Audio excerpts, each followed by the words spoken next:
Smart AI based উদ্ভাবনী প্রযুক্তি একত্রের সংমিশ্রণ ঘটিয়ে ওয়ালটন এবার বাজারে ছেড়েছে বিশ্বের সর্বোচ্চ ফিচার সমৃদ্ধ স্মার্ট এসি। সম্প্রতি রাজধানীতে ওয়ালটন কর্পোরেট অফিসে আয়োজিত এক অনুষ্ঠানে এর উদ্বোধন করেন ওয়ালটন এসির ব্র্যান্ড অ্যাম্বাসেডর ও বাংলাদেশ জাতীয় দলের তারকা ক্রিকেটার তাসকিন আহমেদ। ওয়ালটনের নতুন মডেলের এই এসিতে ব্যবহার করা হয়েছে সোলার হাইব্রিড প্রযুক্তি। ফলে এই এসি দিনের বেলায় সোলার পাওয়ারের মাধ্যমে চলবে। যদি সোলার পাওয়ার কম থাকে তখন সোলার পাওয়ার থেকে আগে বিদ্যুৎ নিয়ে তারপর প্রয়োজন অনুযায়ী বৈদ্যুতিক লাইনের মাধ্যমে হাইব্রিড পদ্ধতিতে চলবে এই এসি। এতে বিদ্যুৎ খরচ হবে অনেক কম।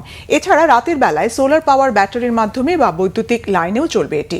অন্যান্য বিশেষ ফিচারের মধ্যে রয়েছে আই ফিল, air quality index, filter clean alerts ইত্যাদি।